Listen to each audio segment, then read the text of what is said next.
Cast is now starting. All attendees are in listen-only mode.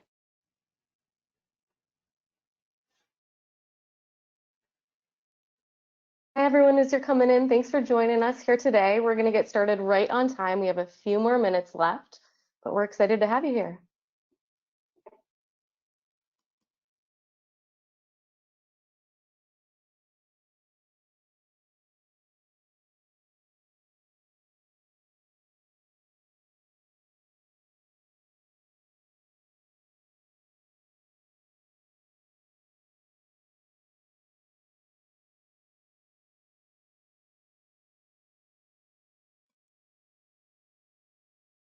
I recognize some names on the list. It's nice to see everybody.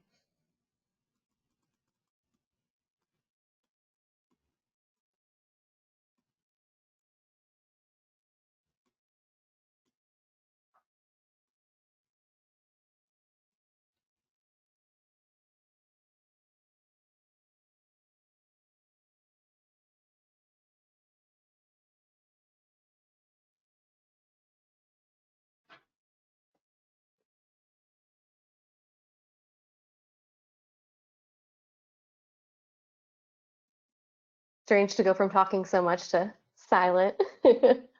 But as everyone's coming in, welcome. We're going to get started in just about 2 minutes. Thanks for joining us.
All right, so it is time to get started. I want to welcome everyone to our training today. We're excited to have you all here.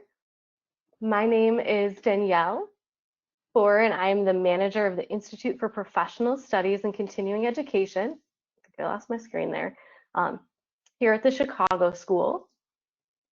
We have a couple just quick housekeeping things before I hand the reins over to our presenters today.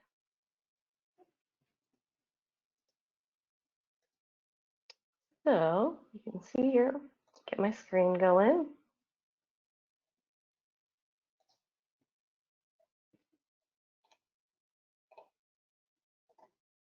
Okay, so today's training is going to be recorded, and the training is eligible for 2.0 APA CEs for psychologists, as well as 2.0 BBC California CEUs for counselors and social workers, as well as licensed marriage and family therapists. In order to receive continuing education credits for today, we need to ensure that you are the individual registered for the training, because our licensing bodies only allow us to provide continuing education credits to the individual who registered for the program. We need you to fully attend today's program. You're required to remain in the session for the entire time. You are also required to remain active and engaged in the session for 85% of the course. Our presenters are really committed to making this an engaging training. They have lots of things planned for you, so make sure that you're tuned in for that. We are unable to give partial credit for this course. At the end of the course, we have to have you complete an evaluation and a quiz. Both of those will be sent to you via email about an hour after the training has completed. In order to receive credit for the course, you do need to include your name on that evaluation, and you need to receive a passing score of 75% or better on the quiz. If you have any questions or have any trouble, please feel free to give me a phone call or email. All my contact information is at the bottom there. It's also included on all of the handouts that you'll see that give you more information about CEs, and I'll include it in the chat as well. So that being said, I'm going to hand the reins on over to our fabulous presenters today, and we'll get the presentation started.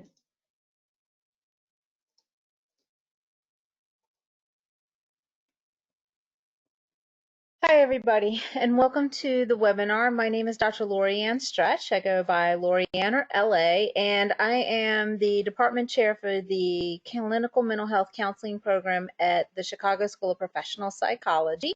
And I have been teaching online since 2000. And it is definitely a passion of mine and something that actually found me when I was in the 3rd grade. I read a little short story about a little boy and a little girl who were learning online and talking to their teacher on this thing called a computer. And I fell in love immediately, and my destiny was sealed. I became an online instructor in the 3rd grade. That's what I was striving to become. So you never know where you're going to find your passion, but that is definitely where I found mine. And I'd like to give Susan an opportunity to introduce herself. Hi guys, I'm Dr. Susan Foster. I am the Director of Clinical Training at the Chicago School online campus, and I am also the co-director of the Virtual Clinical Training Center here at the Chicago School. And my story to online is not quite as intriguing, not maybe as long as Lorianne's. I like to travel, plain and simple, and so I get to take my work with me. And so I have really begun a love affair with teaching online because it allows me so much personal freedom in my life. I have about 10 years experience online, and I'm really glad to be here today. Great. And just an example of how teaching online can be super convenient, I actually just had hip replacement surgery, and I'm still able to work. So I apologize for talking to you from my couch, but I am still actually technically on bed rest. So I am joining you here truly out of passion and a love of this particular field. So we're going to get started. We do have a very interactive presentation involved. So we're going to be asking you to join us and talk to us and engage with us and share your ideas as well. So let's go ahead and get started. And there we go. Okay. So if you can't see my screen, somebody speak up and let me know. So our learning objectives for today, I think, Susan, you're going to cover these, right? I am going to cover those, Lorianne. So today, you're going to get a bunch of things from this presentation. Hopefully, you will get by the end of today the ability to differentiate the types of technology used in online and how we use those really effectively, as well as the use of specific types of technology. We're going to describe the core elements of course development, which is super vital to being able to work online. You'll hint, hint, you may see a poll question about that in just a little bit. Identify key components of effective online course management. Develop a plan to create a virtual community. It doesn't find you. You have to. It's kind of like Field of Dreams. If you build it, they will come. And so we'll talk more about that. And engage in ongoing continuous development in your course offerings, so online course offerings, that is. So, Lorianne, I think you are going to take us away, right? Well, the first thing I'd like to encourage everybody to do, because we will be playing Kahoot, which is an online learning game that we use in a lot of our classes, actually. And so if you have a smartphone, I would encourage you to go ahead and pull up your Play Store or your iPhone store and go ahead and download the Kahoot app if you don't have it. It's K-A-H-O-O-T. You will need that near the end of our session. We will be playing Kahoot. So please download Kahoot, and we will go ahead with the first poll question. Danielle? So the question is, true or false?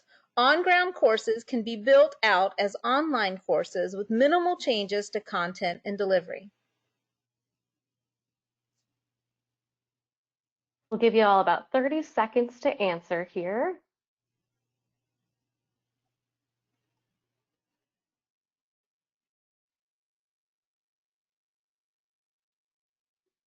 See, we have about 50% of you have voted. We'll give you another maybe 10 seconds or so, and then I'm going to go ahead and close that.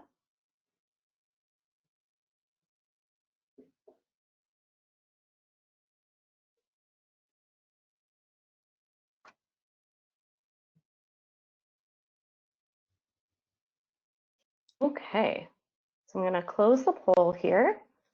Okay, great. And And so it for looks false, like 61% said true and 39% said false.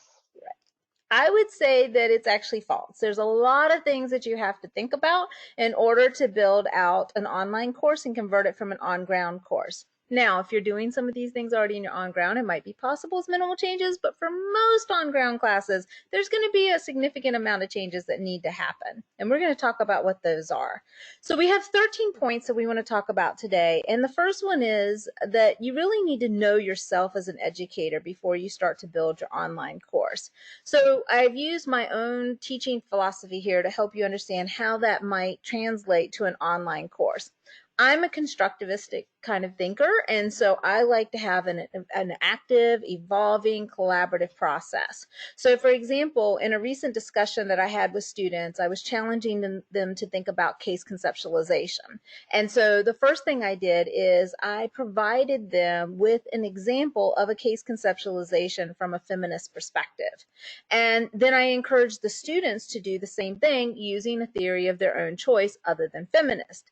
And then once they had done that, then I challenged them to the next level, which was now using the language of the theory, write a paragraph describing your client. So this was an active and a very involving process, and it was a collaborative process where I was giving them feedback as they were developing, and they were learning case conceptualization and how to integrate theoretical orientation without even really realizing that's what was happening. I also like Meyer's work from 2008, which really talks about the importance of creating safety and role modeling engagement in an action-oriented approach. So I can't just sit on the outside looking in, watching what the students are doing and not be part of the process. But one of my roles as an instructor is to create safety. So I need to provide structure and instructions and guidance so that they can feel safe with struggling and exploring the content. And then as a role of an educator, I also have the duty to think about student development, instruction, and assessment. How are those things going to happen, and how am I going to engage in those, and what are the expectations for the students as I develop my courses? Very developmental in process as well, and that I need to use a variety of learning strategies, scaffolding, and I need to be responsive to my students. If I tell them they're going to get their feedback in 72 hours, they need to have their feedback in 72 hours. But the feedback needs to be beyond just logistics and APA. It needs to be something that really challenges them to the next level of where they are and not necessarily where everybody is in the course. And then finally, I like to really infuse my courses with social justice and really use real world problems like COVID-19 and talking about how are we going to address the social inequities of what's happening in our society on a daily basis. So these are some things that I need to think about as I'm building an online course. How am I going to bring these elements of who I am as an educator to the classroom so that students know that? First and foremost, I'm going to introduce these concepts to my students in a welcome message. And then I'm going to integrate them throughout the course as I'm engaging with the students and as I'm teaching them about things that are happening and doing recordings and such.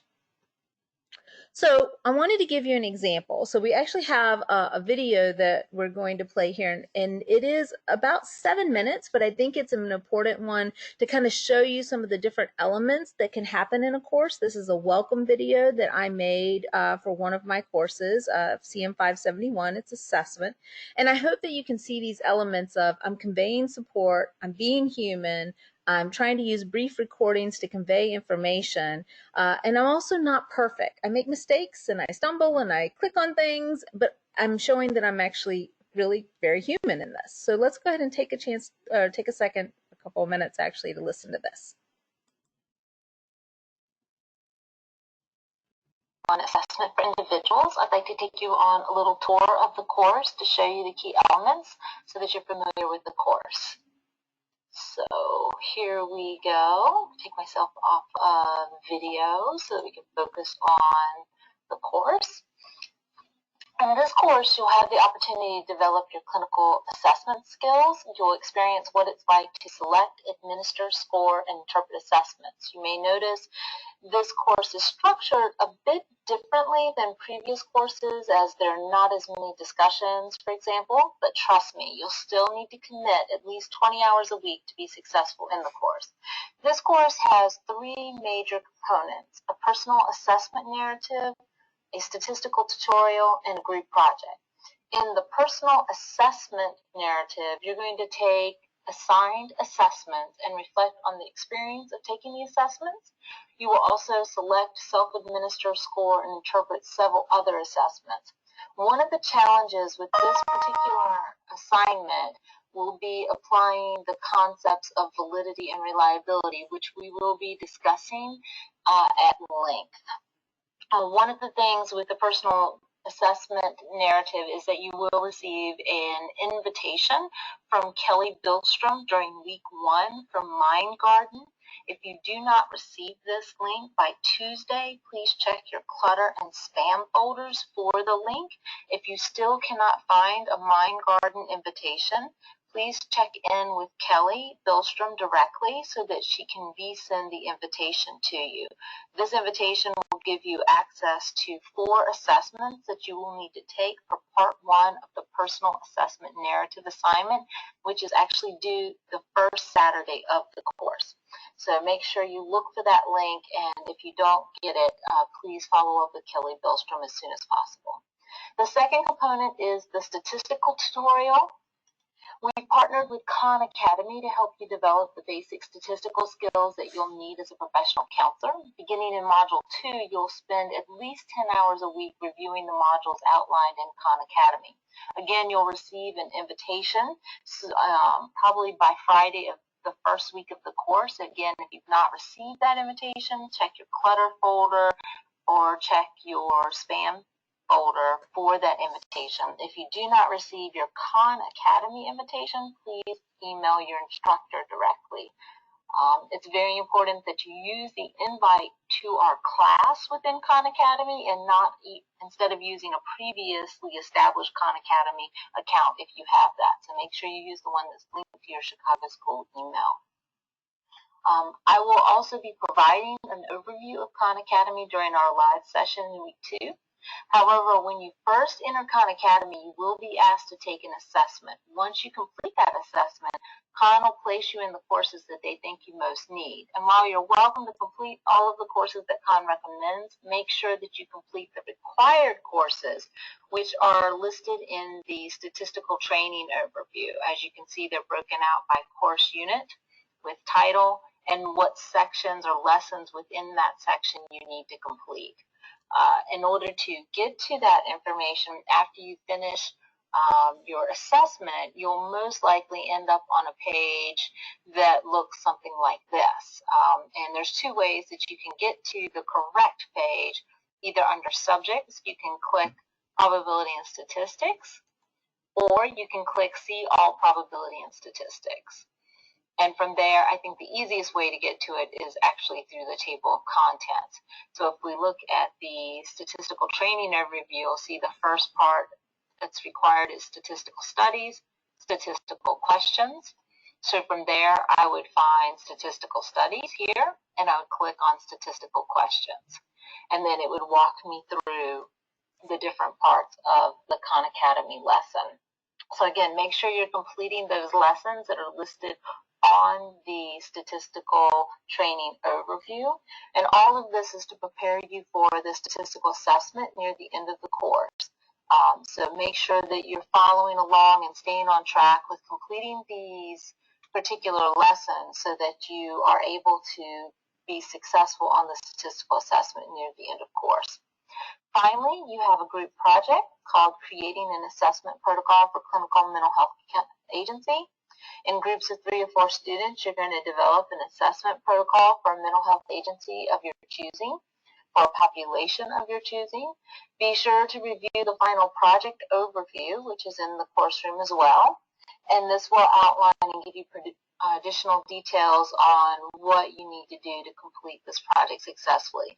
Your first assignment for this particular project is due in Unit 2, which is the group project part 1 discussion, where you'll identify the type of agency and the population that you'll be developing the protocol for, as well as who the group members are for your particular group.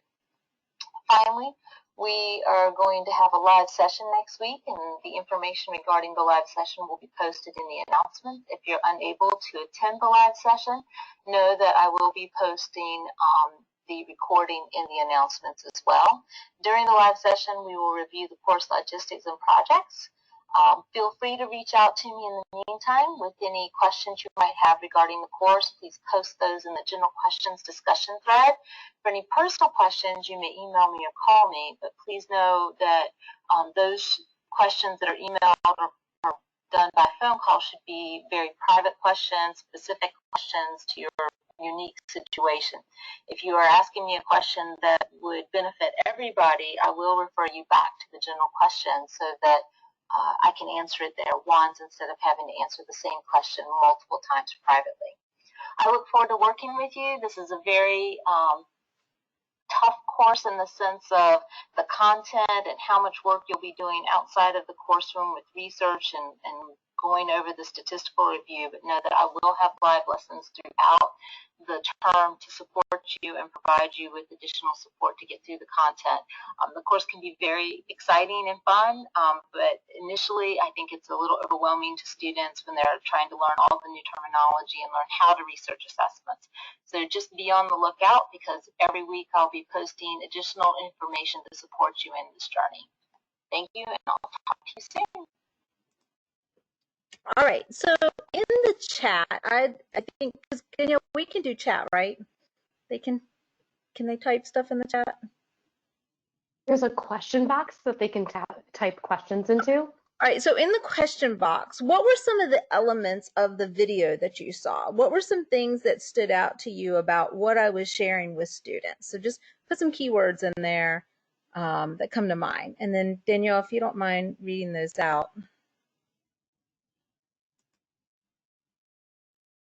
All right, the first one I see is expectations. Supportive, concrete and clear, clarity, lots of clear, clarity type words, friendly, guidance. Someone mentioned they liked that you sound very reassuring. You conveyed support well, was approachable, slow and deliberate. You acknowledged that it was a little bit overwhelming, which was nice to hear. Okay, it seemed very real too. It was another one we're seeing a bunch of. Okay, great. Thank you. Yeah, so those are all wonderful things. And those are the types of things that you want to, when you first set up your course, it's really important to orient the students to the course. And we're going to talk about that a little bit more, but I think this is how you really begin to introduce yourself as a person to your students. So this is where you get to initially infuse yourself into the course and set the tone for the course. So next is Susan. So much like knowing who you are and what you're going to bring to the table is setting the foundation for the work that you're going to do with students. And there's 4 main areas that we really want to talk about and cover in this particular slide. One is first, how will you teach? Will it be synchronous? Will it be asynchronous? We at the Chicago School in our program, Lorianne and I were talking about this morning as we were preparing. We do something that I've named it pseudo-synchronous. It's a little bit of all of it. And we find that our students really respond well to it. That's one of the things we're told all the time, and exit survey information from our students is I really appreciated how much live interaction I had with you guys and how it was balanced with the rest of my work. Because online can be isolating, it can be lonely. Students can feel like they're all alone trying to muddle through, especially tough content, and in search of what the expectation is. What am I supposed to do? How am I supposed to learn this? And so really think about how will you teach? What will that look like? The next element I want to draw attention to is how will you engage your students? As Lorianne showed in the video she just shared, there were multiple ways in which students were going to be engaged in the class. Self-directed pieces, you know, they were going to have to go out and do the research on their own for what that was going to look like in terms of quality assessment. There were discussions. She mentioned there weren't quite as many as they may be used to in other classes, but there were still going to be discussions that they were going to do with their peers and with her as the professor. There's also small group. You heard her talk about the assessment protocol for the agency. And so it's really important as you think about how you want engagement to look in your online class that it's balanced and it's appropriate for the material that you're going to be providing to students in your delivery. The next is how will you communicate? And this seems to be the one. I've heard from a lot of professors who are in brick and mortars, and they're saying this is the one here. My students are really concerned about the lack of personal contact and what this is going to look like as we move forward.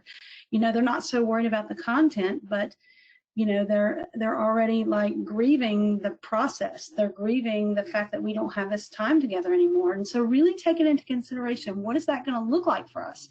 You know, will my only communication be by email? I think that Lorianne demonstrated something really important, and that's having a general question and answer forum where everybody gets to participate. Everybody gets to go, and that's a place where we begin to build that community that it's almost like home base in a game of dodgeball. You know where to go, kind of thing. Also announcements. She was very specific of how announcements would occur in the course. Even if you don't have much to say on a particular week, say something. You know, my advisees, I also see them online. They know that they're going to get either a compassion check from me or they're going to get a challenge between advising. Send them something that's not necessarily course related. Also virtual office hours. You can hold them via email, you can hold them via a chat mechanism. Consider also using, you know, virtual platforms such as Zoom, Google Meet, some of those kinds of things as you think about what that's going to look like for you. And maybe even being able to keep those as close to regular as possible. You know, if you met at 2 o'clock on Wednesday afternoons at your traditional university, consider doing that online as well and what that will look like. You know, here on our campus, when we have office hours, we just kind of open up our Zoom room it's like a virtual hallway. You just open up the door and you come in, and we're here waiting for you when you get here, much like it would be on campus. And finally, we want to talk about how will you assess student learning. Not only do students wonder about the engagement piece, they also wonder what this will look like. And so think about what that might look like. Discussion forums and group work and independent learning. What will the rubrics look like? What will the student expectations be like? How will students know whether or not the expectation has changed? Has that been clearly defined for them? You know, in a discussion forum, is the expectation that students respond to at least 2 peers? Do they only have to do the one post and go? And we're going to talk more about that level of engagement as we go farther on, but how will you assess their learning and how will you deliver that knowledge to them about how that's going to be assessed? All important things to think about as we really begin to cultivate a foundation of what this is going to look like for your students. So the next one is be intentional about your course design. And there were actually some people I saw logged into this call that I value very much when it comes to course design, who have helped me think about how I want to build my courses to be the best that they can be. And so in this particular picture on this page, I actually have a snapshot of, I borrowed a research course that was in Blackboard, because I wanted to show how you can set these up in different LMSs. And so in this particular case, you can see, for those of you that might not be familiar with Blackboard, you have a homepage, information, instructor information, discussion, content, etc. And you really want to organize that information in an intuitive way. You want the students to look at that toolbar on the far left and go, if I was looking for information about what I need to do this week, where would I go? And so content seems to be a likely place to go. And this screenshot is actually of a content page. This particular class has a live class login, so it tells you, here's how you log into the course. And then it tells you, you know, what your project is, what your program evaluation is, and then it has a folder for each week. And in those folders, we're going to see there's information about how you would structure that. So the beginning of any course design is letting students know where they're going to find out who they need to talk to, what do they need to do, when, where, why, and how. Then you need to have contact information and a Q&A form so they know how to ask information. A syllabus is very important, something they can print out. Although it's been interesting for many of us in the online world, we find students don't access that as much as, say, on-ground students do. So that information has to be replicated in the modules, which is aligned with the syllabus and has the core components of the course very consistently in a very simple and clean design. I have seen some courses, I'm a Quality Matters reviewer, and I have seen courses where there are 6 different colors, 7 different fonts, and everything's a different size. And that is completely overwhelming to most learners. And so I really do want to stress the importance of a clean, simple design. It doesn't have to be boring. We're going to talk about that in a little bit, but it does need to be consistent and clean so that the student knows what to find, where to find it, and they're not having to go through a lot of what I would call visual noise to find what they're looking for. And the easier the logistics are, the more time the student can focus on the content. If they're spending so much time trying to figure out how the course works, they can't focus on the learning that needs to happen. And then as you're building a course, you need to be very attentive to 3 areas. What is going to be the learner-to-learner interaction? What is going to be the learner-to-content interaction? And what's going to be the learner-to-instructor interaction? So you want all 3 of those types of interactions happening. And then finally, what type of technology support, what type of accessibility services are going to be available to make the course accessible and user-friendly for the individual. So here we have, and I know this is kind of small, but we took screenshots. In this particular week 1, you see that there's a set of learning activities. So it lays out for the student exactly what's expected for them for that week. Then they have 2 textbooks that they can choose from, and then they have some articles to read with links to those articles. We don't actually post the article to the course room, though, because of copyright concerns. So you can post a link, however. So we do that. And then there's media. I think that having a blend of reading materials and audiovisual materials is so important in any course. So you want to make sure that you have those recorded lectures, and you have TED Talks and materials from, say, the ACA website or your association's professional library. So you want to have those, and then have some sort of activity that the students might engage in, say if there's a live class. And then what are the assignments for that week? For this one, it's an ethical and legal training information, and then there's 2 additional recordings here, a course orientation and a class recording from a live class. Now, for most of the embedded videos or recordings that happen before, say, a live class, if I'm going to have a live component of the course, I really do recommend that those videos be no more than 30 minutes. 20 minutes is actually ideal because individuals tend to digest material in 20-minute increments or less, so you really want to keep those. It's better to have 2 15-minute videos than, say, a longer 30-minute in that. For the class recording, it's a longer class. It's the whole class, so that makes sense. It's a little longer, but for when I'm doing any type of instruction, I try to break it down into smaller chunks when possible. Now, I do want to mention Quality Matters. If you're not familiar with Quality Matters is an excellent tool for helping build online classes. I would encourage anyone who isn't sure to make sure or to check to see if their institution is a Quality Matters school. If not, I would advocate that you join Quality Matters. I will be honest, the Quality Matters courses were some of the hardest courses I've ever taken as a student, but they really did help and really informed me as an instructor on how I'm going to develop coursework and what I'm going to be doing with that coursework.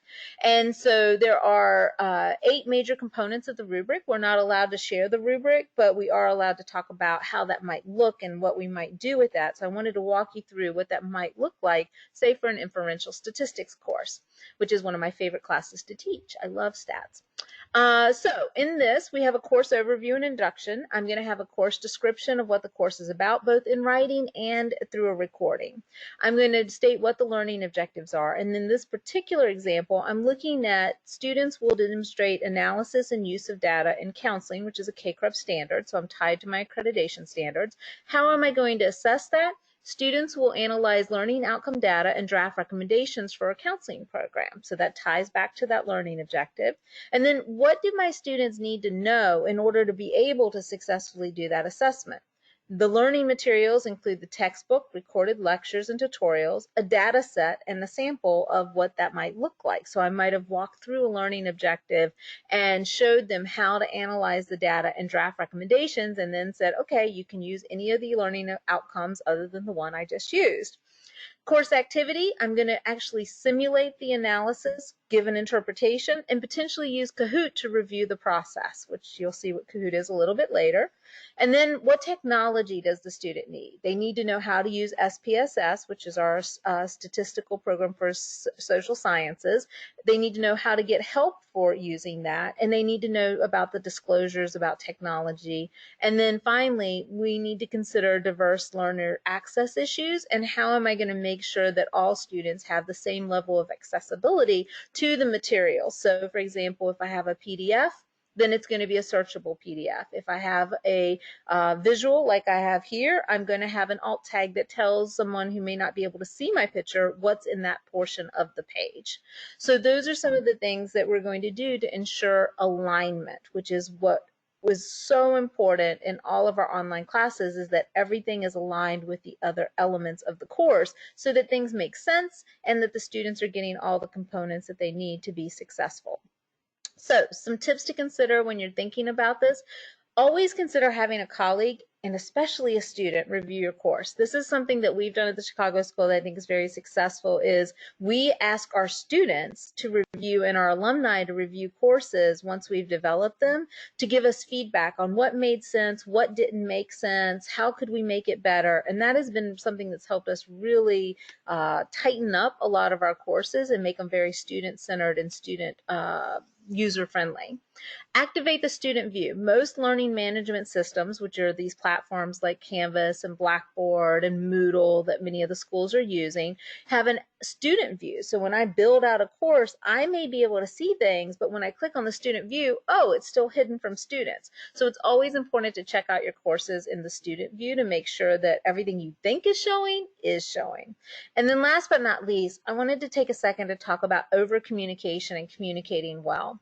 So when you're in an online environment, especially say even in a live class or recording, students can only see what you see on the screen. So if you're doing something off screen or you're looking off screen, you need to tell them what's going on. And that's called over communication. So if I'm working off 2 monitors, for example, I may say to my students, you know, you may see me looking over here as we're talking, or as we're in a practicum supervision session, I may be looking off to the right frequently because I'm making notes as we're talking so I don't forget anything, or I'm pulling up something that I want to share. I have to over communicate that because my students can't see around me beyond what the camera is showing, and it's really important to provide them with that information so they're not thinking, oh, well, you know, Dr. LA's reading her email, or Dr. LA's over there doing Facebook, or she doesn't really care what I have to say. I don't want there to be some nonverbal that's potentially misunderstood as I'm doing it. And then with communicate well and frequently, you have to communicate, I feel like 3 to 5 times more than I would if I was teaching on ground. So if something's coming up, I have to make an announcement about it. I have to remind them in the live session. Then I'm going to post it in the discussion. I'm going to make sure that there's multiple ways that I've communicated something is about to happen or happening so that students don't miss it. So I think we are ready for our next poll question, Danielle. And that is, our question is going to be true or false. Alignment is essential for student success and retention. Okay, so you should see a blue or maybe gray screen in front of you. So you can go ahead and select the bubble next to which answer you think is true, and we'll give you about 30 seconds here to do that.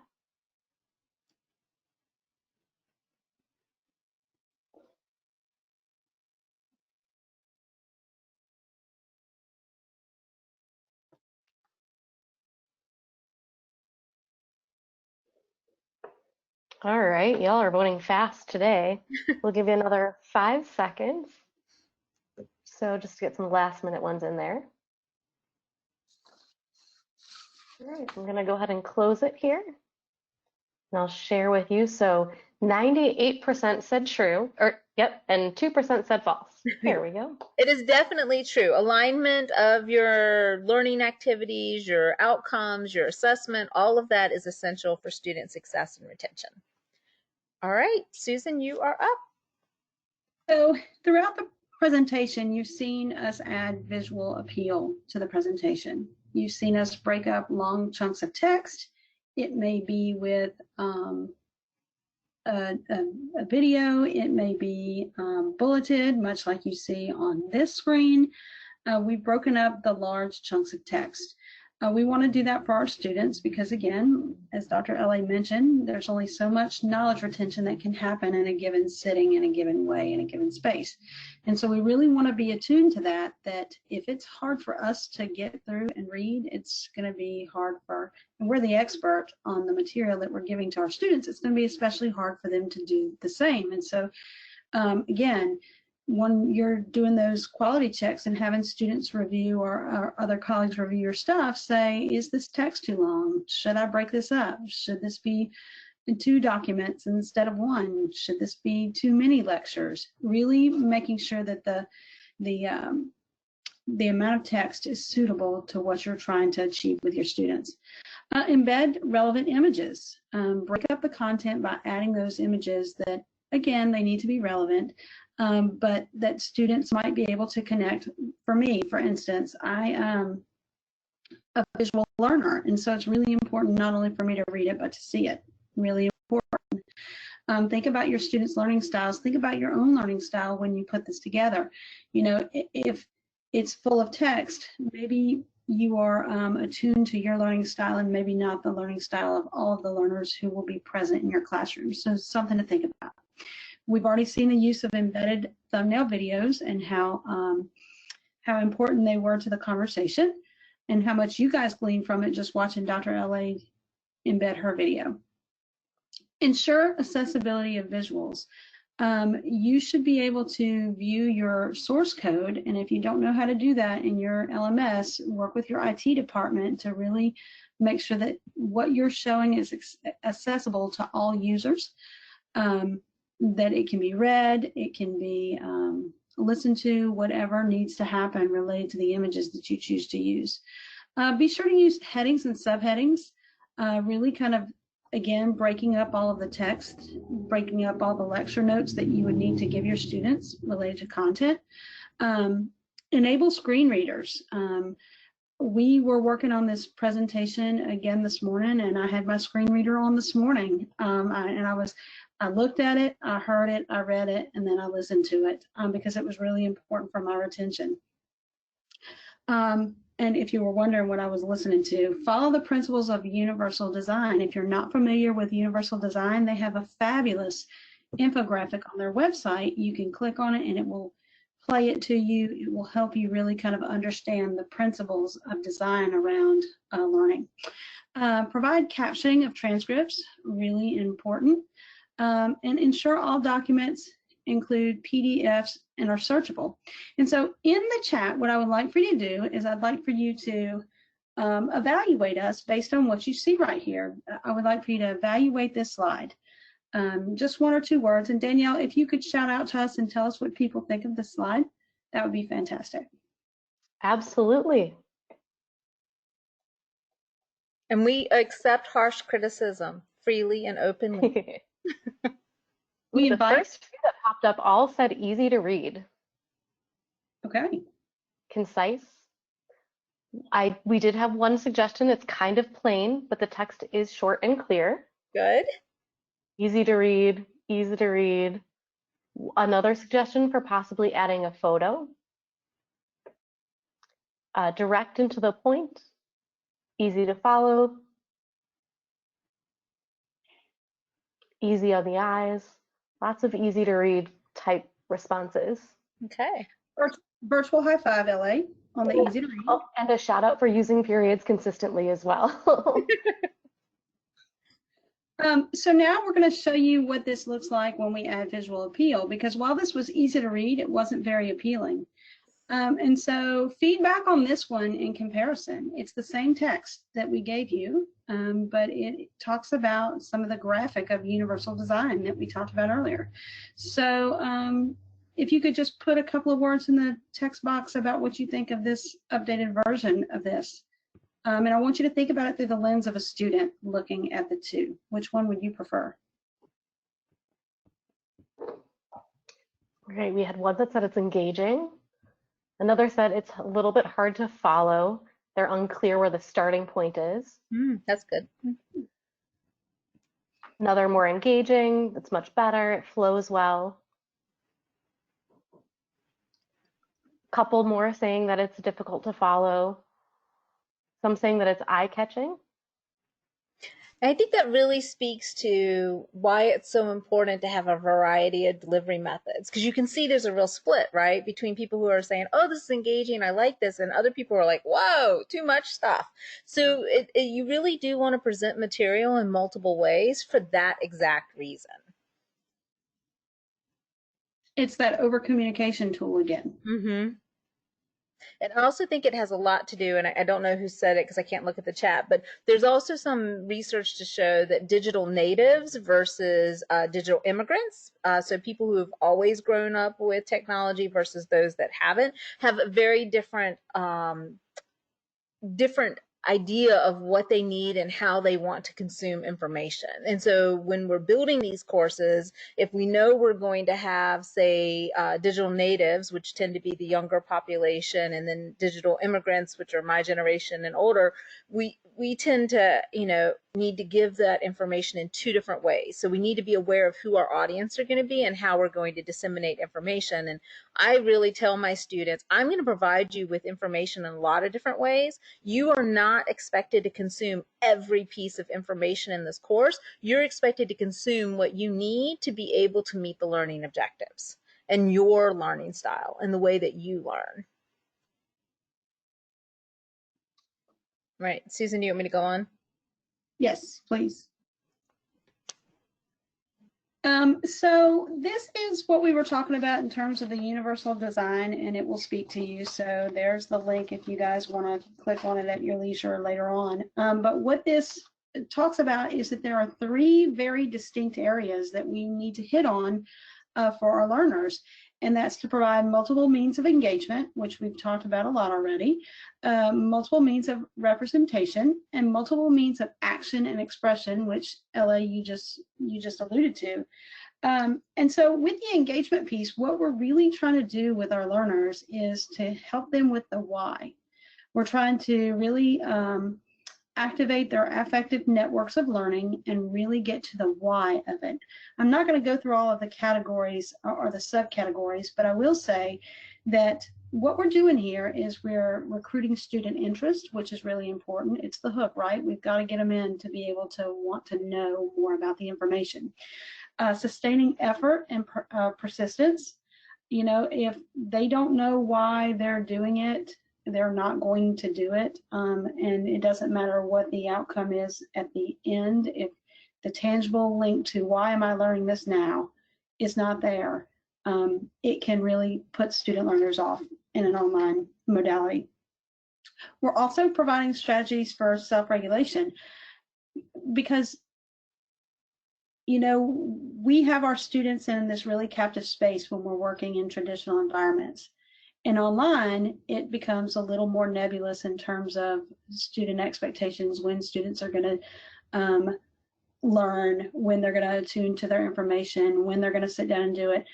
From my perspective in teaching online for 10 years, one of the things that gets student learners online the most is time management pieces. And so really being able to engage them in such a way that they want to be committed to what they're learning is going to be really important. And how you deliver the information really can affect that engagement piece. Ella, you look like you wanted to say something. Nope, you're doing great. I was just making sure you didn't want to say something. We kind of had to flip for this one this morning to see who was going to get it. So in terms of representation, we really want to attune to their perception, which we've talked about, language and symbols.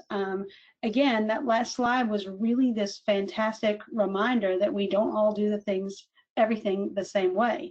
And how we deliver this information, we need to deliver it to the masses, and we have to, we can't assume that people are going to see it or hear it the same way we meant or intended it. One of the things I love to say to my students is, what is good? Oh, Dr. Foster, that's good. Just keep doing what you're doing. Well, what's good about it? We need more here. Help me out here. And also in terms of comprehension, that's going to be really important in terms of engaging students with the what of learning. And so again, I highly challenge you, if you've never seen this modality, to bookmark it as you're beginning to develop your curriculum, even in terms of how you provide your feedback. Bookmark this, because this is going to be your best friend in terms of what's next for you. In terms of action and expression, this is the how of learning. How do we really want them to do this? There's physical action, there's expression and communication, which we've talked about. You've heard that over and over. And you'll also hear me saying that, and LA saying that a lot. We've talked about this. Do you remember when we talked about this with XYZ slide? Because again, that's really important. It can't be a one and done in terms of online. It has to be a continual process of students hearing it over and over again. And also, we're going to provide options for executive functioning. And so as you begin to develop out your courses and your material, as you're beginning to figure out what alignment is going to look like for you, again, I highly recommend you take a good look at this, because this is a very valuable and important tool. LA, I'm going to stop because I can wax on about this stuff, and we only have about an hour. So go ahead. So one of the things that you've also heard us mention is the importance of explaining your expectations. You know, I think that sometimes when we're teaching on ground, because I've had the privilege of being able to teach both on ground, hybrid, and online, you know, I think that there's some things I can convey in person that I have to say online. And, you know, instructions, for example, specific line by line, what do you need to do? When do you need to do it? How does it need to be done? How do I want you to turn it in? Where do you turn it in? What format does it need to be? All of these things need to be explicitly explained. So, for example, for every project, every assignment in our program that at the Chicago School, we actually have a program or project description. And there's a specific format to that where we give an overview of the project, what the components of the project are that are going to be graded and assessed for either grade or competency, because we also have competency assessments. We also identify what learning objectives, how it's tied for us to the K-CREP accreditation standards, and then when is it due and how much is it worth. So all of that happens in every one of our assignments, that they get this one pager or two pager that explains the process. If it's a multi-step assignment, we actually have a grid that tells what's due when and by whom, because sometimes as group projects, the group might submit one assignment together, or they might need to submit individual assignments as part of a group project. Rubrics are really important. You need to very clearly articulate how you're going to grade the assignment, and that one of the things that I've noticed as a Quality Matters reviewer and as a K-CREP site team lead is that rubrics are often disconnected from the assignments. And so making sure that what you said you were going to grade and what you said the students needed to do is actually what you're grading or evaluating for competency, because I see a lot of disconnects when I'm reviewing courses and programs in that way. So and this is where I think peer review, student review is really helpful, because you might think it makes perfect sense and it's really aligned, but when somebody else looks looks at it, they go, well, over here you said they needed to list out ethical considerations, but over here I don't see anywhere where that's assessed. And so you might have missed a connection there. And then providing things that are both in writing and via recording. My daughter, who is 12, taught me a very important lesson about the new generation, the younger generation, and that is that one day she asked me if we could make a cake. She had seen this YouTube video about making this cake, and I was like, yeah, sure, we can make the cake. Write down the ingredients, write down the instructions, and we'll make a cake. She goes, but we have a video. And I was like, I know we have a video. Write down the instructions, write down the ingredients, and we'll make the cake. And she looked at me like I had two heads. Like, why would I write it down if I have a video? Well, that makes perfect sense for her generation, but for my generation, I can't do it by video. I am completely incapable of doing it just by video. So I need both. I need the written instruction and I need the video. She can do it completely off of video and be fine. So our brains are almost wired differently, and we need to consider that as we're developing the courses and providing it in multimedia ways. And then finally, examples. I actually had somebody at a recent to be unnamed site visit that I went to who told me that they didn't provide examples because they didn't think it was a good idea to show students what was expected. And I repeated that back to the person and said, so you don't think students should know what's expected of them? Because it just was so mind-boggling to me that you wouldn't provide students with an example. And in fact, I would tell you to provide them with an example of what's good and maybe a not so good paper so that they can see the difference and they can compare and contrast what's good and what's not good about another paper. I don't think that education should be a trick. I think education be something that we're creating success for our students by helping them understand what the expectations are so that they can meet those expectations. Susan? Okay, guys. Scaffolded learning is really important. I call this the 1 + 1 = 2. And going back to the language and the symbols, every one of those things means something different. The 1, the plus, the 1, the equals, the 2. It all means something different. And so what we want to do with this is really kind of break the problem down and really kind of understand it from not just your perspective, but a student's perspective as well. That starts with really inventorying what skills you expect students to have to be successful with whatever the assignment you're giving them is.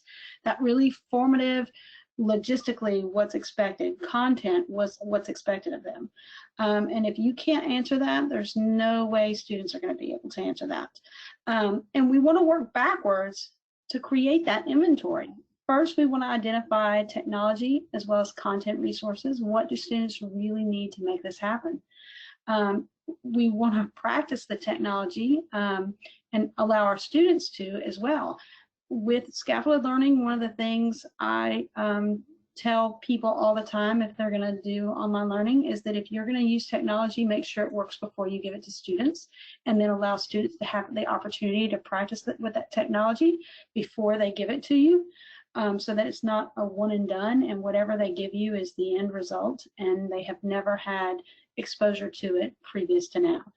Which I know is kind of an interesting concept because now we're on a learning curve, a quick and steep learning curve with, semesters and terms already being enacted and us needing to do this really swiftly. And so think about that in terms of the inventory and what you hope to accomplish between now and the end of the term. What is it that is, what can you reasonably expect in terms of the use of technology, whether it's them practicing or them producing at the end? Start with something low stakes, a low stress assignment, and build into longer learning outcomes. Again, this is the field of dreams approach that I talked about in the beginning. I also call this the once upon a time approach. Once upon a time, there was this thing. You needed to do this thing. You can't get to the end of the story because you've skipped 17 pages in the middle. We really have to scaffold their learning in a way that's probably a little different than it would look in a traditional setting. And again, much like LA said, we want to provide examples of what this work is really going to look like. Again, it's not a secret, and it's not about students being able to reproduce exactly what you've given them, but it's good to have exemplars. We need to know where the mark is. And so really, think about what your equation is. What is the 1? What is the plus? What is the 1? What is the equals? And what is the 2 in your equation? And really kind of work backward and think about the formative pieces that are going to get you to that summative place with your students. LA, I know you told me to go swifter with that, so I hope I was quick for you there. Great. Awesome. So number 7 is engage in effective teaching strategies. And I love this quote by Alfred Adler, and it is, have the courage to be imperfect. And if there's nothing else that I've achieved as an instructor, it is being imperfect and recognizing that I am imperfect. So really inviting students to be part of the process and encouraging them to give feedback is a huge way that I determine what's effective in my teaching methods. 4 areas that I have found to be most helpful to me as far as teaching. A flipped model, where I provide those little mini lectures and demonstrations ahead of time, either ahead of a live class or ahead of a discussion or ahead of an assignment that a student has done, whether it's describing and teaching them how to do the assignment, whether it's providing content, or maybe it's doing a demonstration of how to do something. All of those are really helpful, those little mini lessons that I can provide that students can watch over and over and over until they understand the material. Really, really helpful. I also use a lot of resources like TED Talks and podcasts and webinars and other work that has been created that's available to enrich the course and help the students be successful.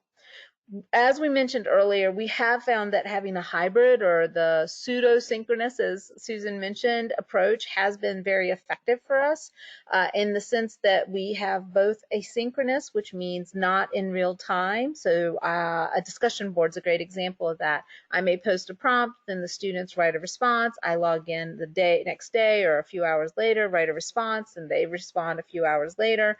That has been really helpful, but also having synchronous times where students either by option or by requirement can attend live time with you, where they're able to talk through cases or examine a situation or have a discussion in live time or see something demonstrated for them like a role play. I mean, a lot of that can be done in recordings too, but there's an opportunity for them to wonder about things when you're doing it in a synchronous manner that I think is very rich and inviting. We also pair up our students who are in fieldwork with students who are earlier in the program to have live lab times. So for example, for our assessment and our diagnosis class, our professional orientation class, we're using students who've already been through those courses or coming back and offering live sessions with other students where they facilitate conversations about topics. And we found that sometimes students are much more comfortable asking other students questions that they may be afraid to ask a faculty member who has an evaluative process with them. And it builds that bridge between the faculty member and the students, and also gives the other students an opportunity to reinforce their own learning, which has been a powerful tool.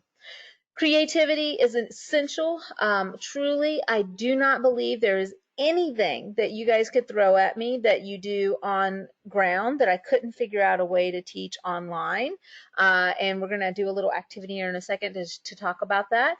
But I think that we have to not allow the online modality to limit us. We can be as creative as possible.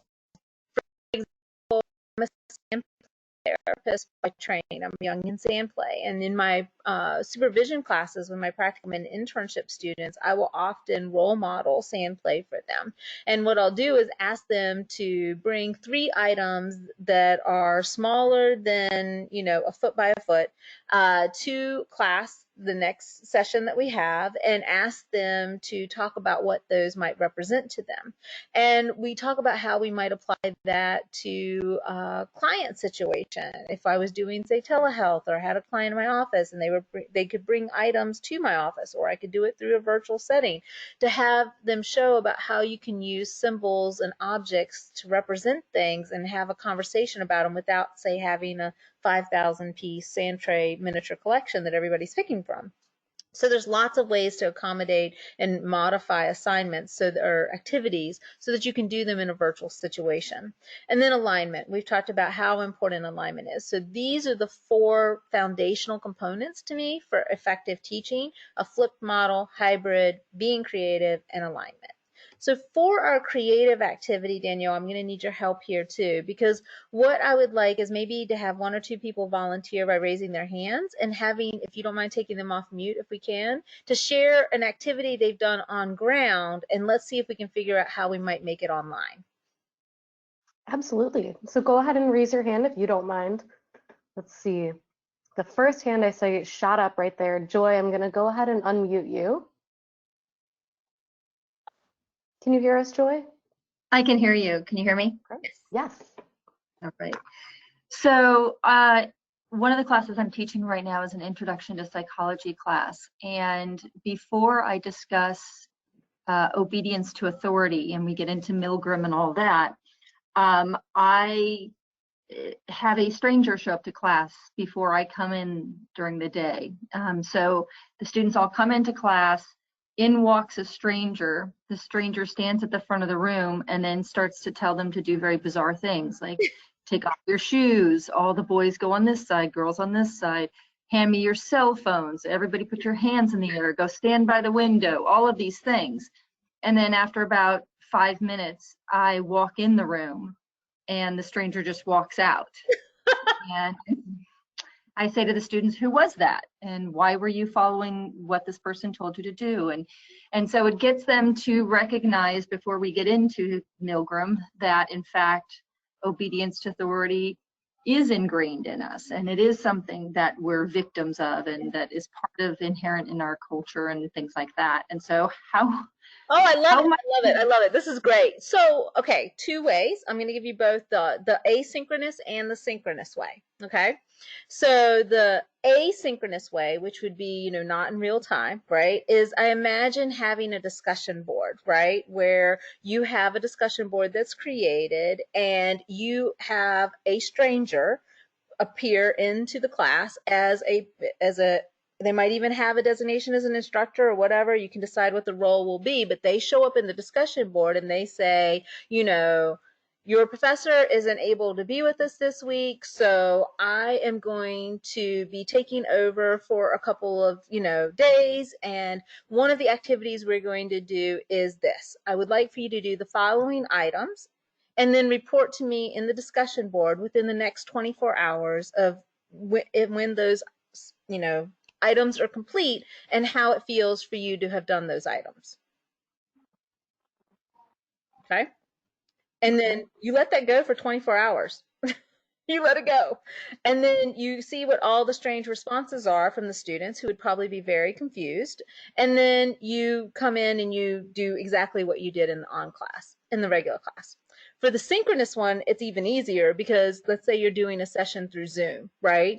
Again, you've scheduled the Zoom session, you've scheduled this live time with your class, the class shows up, but you're not there. And the stranger shows up and says, hey, I'm taking over for the class for the professor. And to get started today, I need you to turn your cell phones off. Please hold your phone up and turn your cell phone off so I can see you turn your cell phone off. And then I'd like for you to take your shoes off and put them on the desk in front of you so that I can see your shoes in the camera view.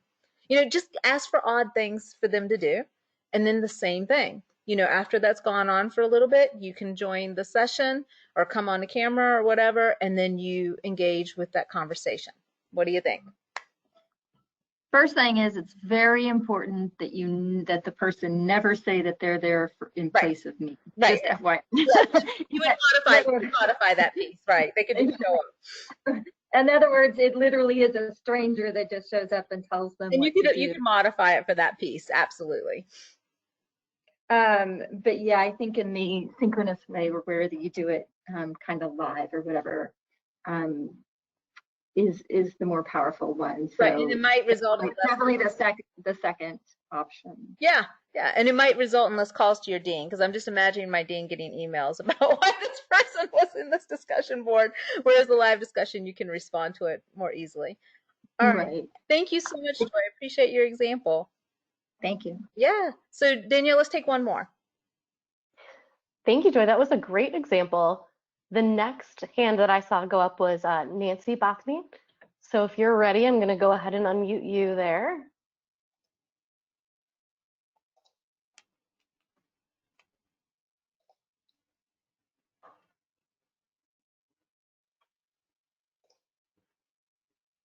Oh, we just had you.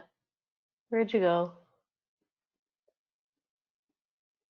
I think I'm here. Can you hear me? There you are. I can hear you. Yeah, sorry about that. This example or my problem may be, yeah, whatever. I'll just tell you anyway. So, you know, I'd like to be able to conduct a multiple choice examination online, and but I don't know how to monitor students, you know, whether students are able to look up answers to questions via, you know, Google as they're taking it. Yes. And yeah, so it's sort of a proctoring kind of a problem with an exam. And there are proctoring companies that you can maybe work with the university to see if they're willing to create an account with, like ProctorU and others. So there are companies who do that. Pearson VUE, ProctorU, they will all do that. But one of the ways that one of my colleagues is handling this right now is by having students sign up in groups and sharing their screen. And so like they share their screen with the faculty member in their own personal Zoom. So the faculty member can have multiple Zoom screens up at one time, and each student is sharing their screen as they're working, and they can see the student on the video and on the screen that the student's working and see them answering the question. If you're in a class where you do need to monitor whether or not they're answering it or not, that's kind of a low cost workaround rather than having an actual proctoring company that you're contracted with and doing that type of work with. If it's not as important, I mean, like in my field with counseling, I think it's sometimes just as important that students be able to locate resources for answers. It's more important that they not maybe use each other during exams. You can monitor them in a lot of different ways, whether it be through Zoom or through timing or, you know, just having do answers and write answers. So there's also other features like quizzes. It's a QUIZZIZ, I think, is another online kind of quiz process that you can use where you can have students sign in and do the information and they can answer the questions there online. So is that helpful? That is very helpful, but I want to see if I understood it. So did you essentially say that there would be like, let's say 6 different Zoom calls at one time? Oh, got it. All right. Yeah, and so each student's using their own Zoom because you can get a free Zoom account for up to 40 minutes. So depending on how long the test is, you could have multiple screens set up where you're watching multiple students at one time. I probably wouldn't try to do more than 5 or 6 at a time, but you could. But I think, you know, if you can financially do it, the best way to do it is through a proctoring company. Okay. Lorianne, can I say one more thing that I helped another person come up with? Yep. This came up in with another group that we are working with, trying to help them get online. And what we came up with was actually paper and pencil exam. I say that, Word document.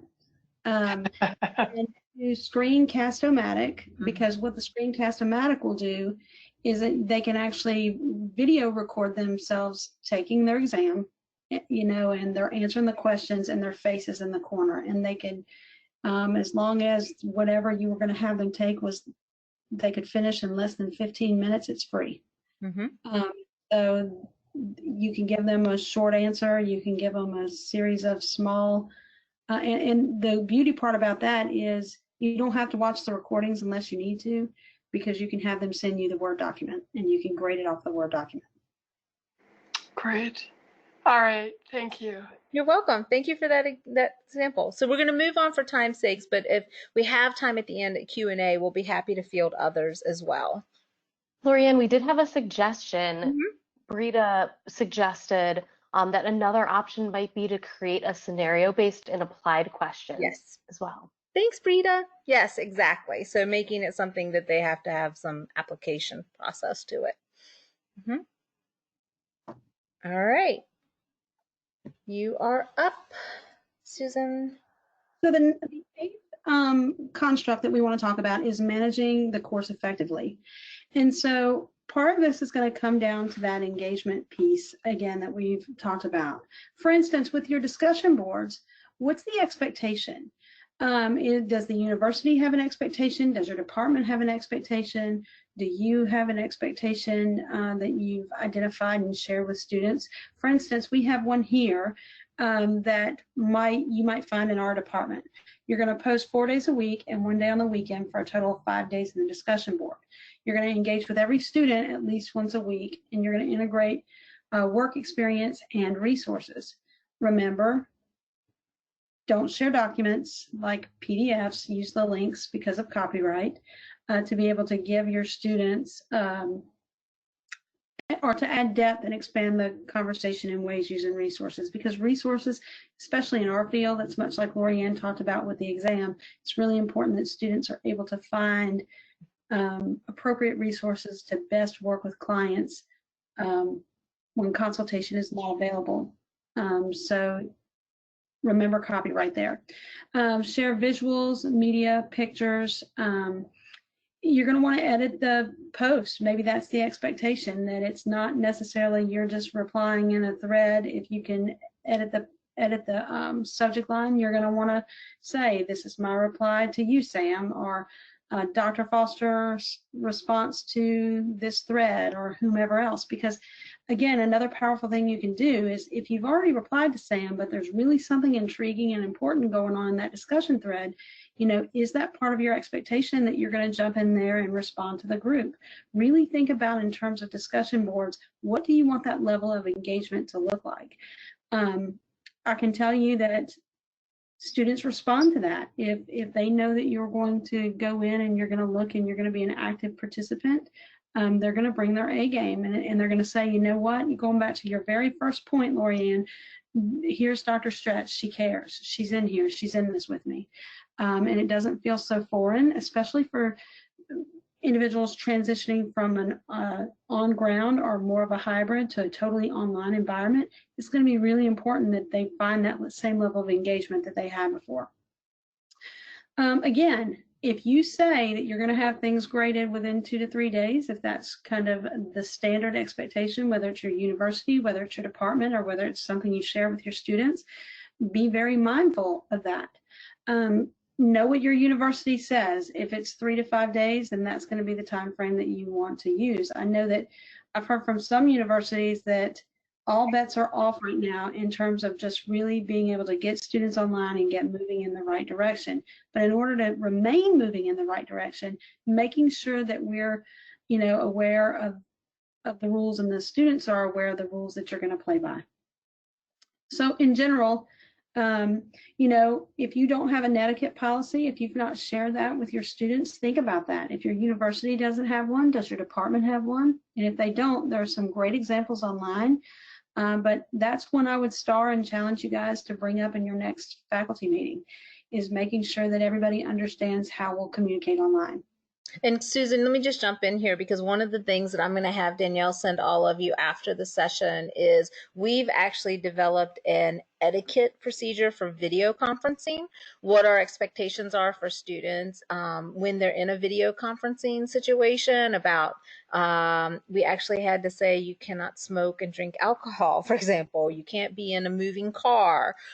So, you know, you're expected to be dressed appropriately in an appropriate location. You shouldn't be laying across your bed in lingerie, things like that. So, I mean, it's like some of these should be evident, but they're not for some people. You wouldn't bring your children to a traditional campus setting and have them pull up a chair next to you. And so, you know, being really respectful and protective of the space that is online, the online environment. And so, again, though, students take their lead from us. And so if I take a video session in the car, students are going to feel like it's appropriate and it's okay. So even in terms of your department, making sure that everybody knows the rules you're going to play by.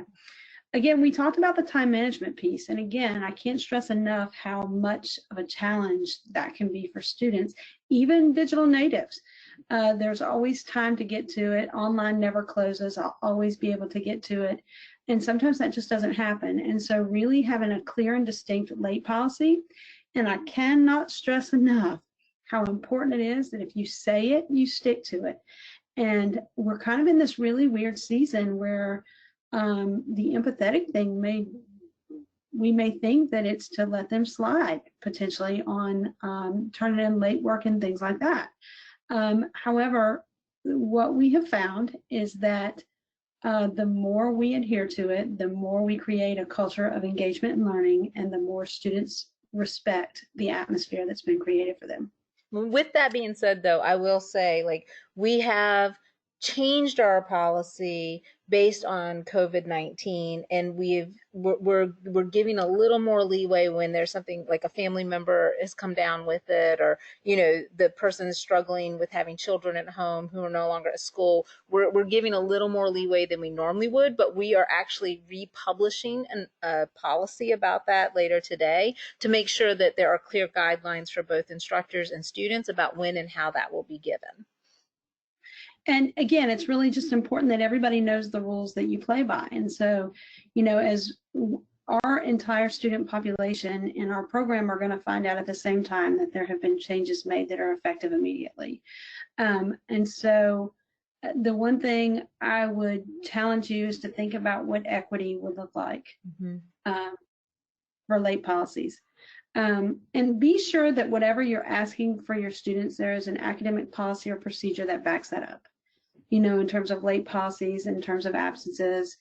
For instance, if you do lectures, if you use Google Meet or Zoom and you hold a lecture during your class time, is the expectation that attendance is mandatory? Really think about those things before they become an issue, because they will.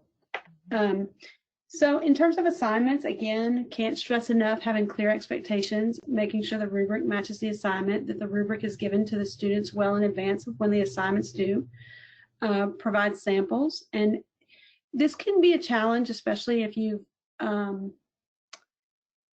revised or reauthored an assignment that you intended on doing in person, much like the examples that we just did. It may be difficult for you to think through what an example of that might look like. I challenge you to think about that before you send it out, because if you question, your students will question. And if you can't give them that, it's going to be very difficult for them to complete it with fidelity and integrity. Make sure that there are appropriate resources and guidance. If you spend a majority of your office time doing, I don't know, APA kinds of things, do you know about the writing resources on your campus and what those will look like virtually? Have you been able to post that in your classroom, in your online classroom, for students to know where to get that support if it's not from you? Have you thought about when you will answer questions around assignments? Because I can promise you, the boundaries of, I used to hold class between 3 and 5, and my office hour was from 5 to 6. That's the other thing that teaching in an online environment you have to get used to, is that sometimes you will get emails at midnight saying, hey, I just sat down to approach this assignment. What do you think about this?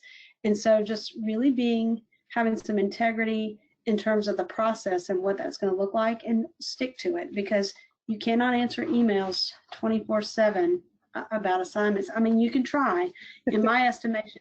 And I say this because I'm an equal opportunity offender. You can try, but it's very difficult. Lorianne, I see you laughing, but that's because you're right there with me. Recognize the time frame that your university gives you to have assignments back. And if they haven't given that to you, ask for that. Ask, what is the expectation here? And again, if your university doesn't have one yet, does your department have one? And if your department doesn't have one yet, because this is swift moving, what is yours going to look like? And being able to say to students, this may change as the university puts policy and procedure in place to handle where we're currently at.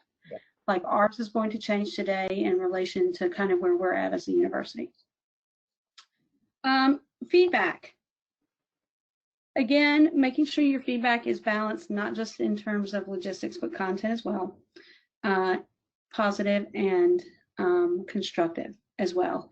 If you say, you know, I know I have a peer on this call and we've talked about feedback before, and he calls it my standard operating procedure, because on any assignment, even if it's the best thing I've ever read, I always give encouraging, constructive feedback that starts with a very important phrase. And I know, John Duggan, you're on the call and you know what I'm talking about, but you know, I always tell students, in order to improve the rigor of what you've turned in, you know, this is masterful in these ways, but these are the ways in which you might want to improve this. Because again, we can't go backwards, and they can't hear us and they can't know what we were thinking, and we may have given them different feedback if we had sat down face to face across from them in a traditional setting. But what we can't do with face to face, we need to do with our words. And so making sure that we give them every bit of feedback we would have given them had we been in person. Susan, I want to jump in if you don't mind here, because this is something that Danita and I do when we grade, especially larger assignments, is we will actually use screen sharing. I use Zoom, and I'll bring the student's paper up, and I will actually record myself talking through the student's paper as if they were sitting in front of me and I was giving them feedback, because I have found I am not as graceful at written feedback as I would like to be. And so I am much better at delivering feedback verbally than I am in writing. And I find that I also give much more content-rich feedback verbally. So I will, like I said, I will screen share, I'll use a Zoom or something like that. I'll screen share and I'll record that message for the student as I'm reading and grading their paper. And then they hear my tone, they hear how I feel about it, they hear when I get excited, and then I'll share that link for the recording from Zoom to the student, and then I will delete it after I tell the student, you know, I'm going to delete that from the OneDrive server, because we record to the OneDrive, and I'll tell them that link's going to be good for, you know, 3 days or 4 days, and then I'll delete the recording because that would take up a lot of space and time in our recordings for one. And then they also have the written feedback that I was typing as I was talking through their paper, so they will have that feedback as well. So just wanted to mention that as one way of dealing with that.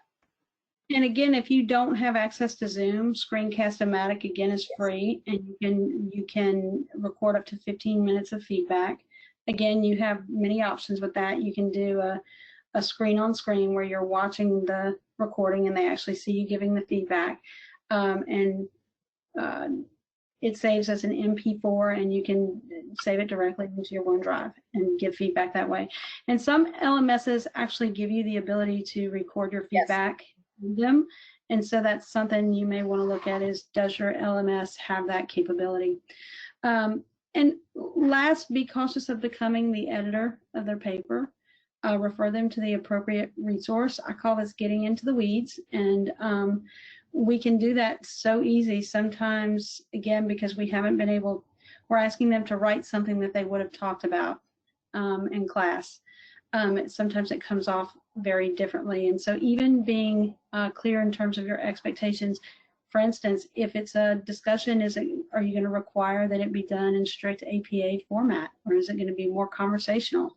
And if it is conversational, how will you grade that? What will it look like? If it's more rigorous and academic, you know, does APA count? And telling students that ahead of time so that they can prepare for that, but really putting yourself in the position to understand that logistics are important, and make sure you have that and you address that on the rubric, because we do want them to improve in being academic writers, but also really being able to separate out the content and making sure that you're giving that balanced feedback. And so we're going to take a field trip. We're going to do a virtual field trip now. Okay. So LA, whenever you're ready. Yep, I am, and it's already there. So do you want to start with 500? Yes, so this is our 500 class, And This it's is the our first master class, so there's no student-facing information. We got special permission to grab it. we did. We did an oath with our curriculum design folks for us to be able to show you a master class without having student-facing information. But this is what a student would see if they logged into our class. Again, you see the things on the tabs on the left, which help navigate them where they want to go. Every page, and the really cool and interesting thing is every page in our program is set up the same way. So if you've seen 500, you've seen all of them because they're all set up the same way. Students don't have to wonder where they're going to go to find the things that they need. So LA, let's click around. Well, I'm going to click on announcements first. I don't know if there's any in this particular one, because that's where I think we tell students to start. Yes. I don't think we have any announcements because it's the master. I know, but I saw the actually there because Christy I think she copied this course. But again, end of term video, please watch. This is a brief video to help you understand what happens next. APA. Go back to that. I love the title, how catchy it was. APA citations and reference. Know them, love them, invite them to dinner. Even the way we do announcements, really, what's the hook? What have we done to be creative to help students really kind of engage in the material? Again, remember that balanced, partially academic, partially what's going on in the world that we live in type of announcement. You can see that Christy does a really good job of making sure that that's balanced. You can see the live discussion login. Again, we talked about that asynchronous versus synchronous engagement piece. While there's the asynchronous piece where students can just click on any of these links and get that information real time, anytime, she also has the ability for them to come to live sessions to get the information in a different way. Again, we at TCS know where our writing resources are. There's a link for them. And so if they're not as a part of your LMS currently for whatever university you're at, what will that look like for you? LA, go to assignments. I want to, let's choose an assignment. Dealer's choice. So here's the module 1 overview. So introduction and welcome. They know why they're doing it.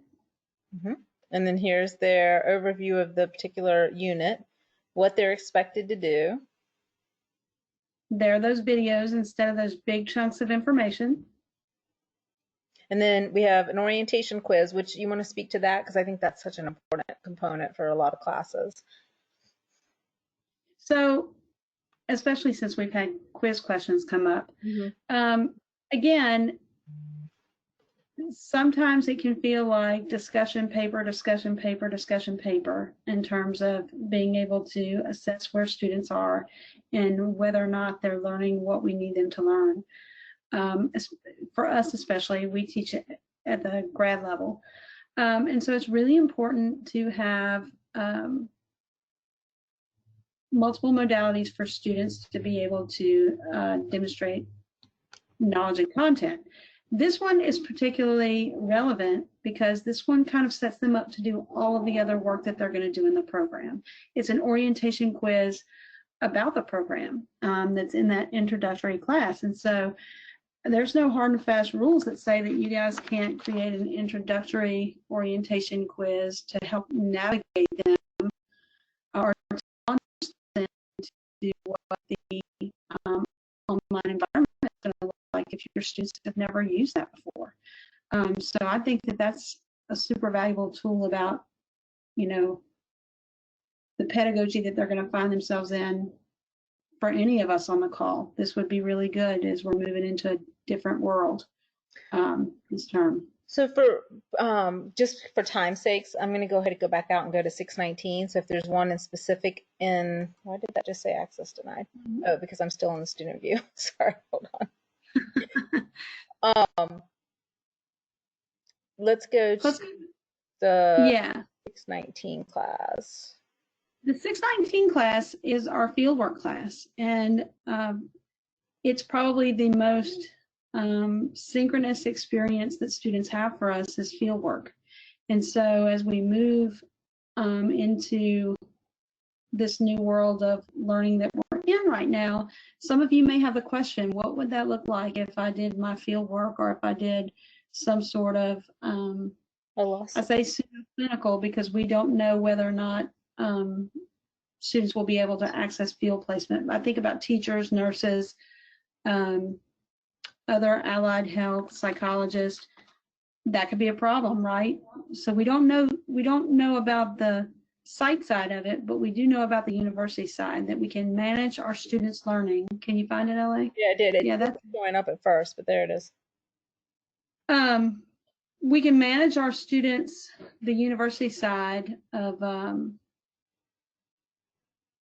is this the newest version? We may not have. Might be one of the older ones that I'm looking at it, but we can show the type of assignments are.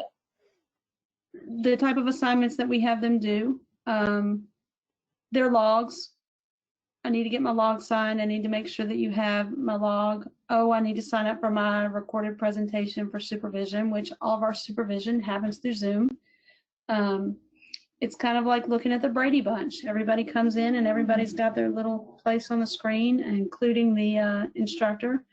And we lock the rooms and have a very rich, protected dialogue. And LA, you're moving so fast. I know, because it's the older class, so it's not some of our better stuff. Most current stuff.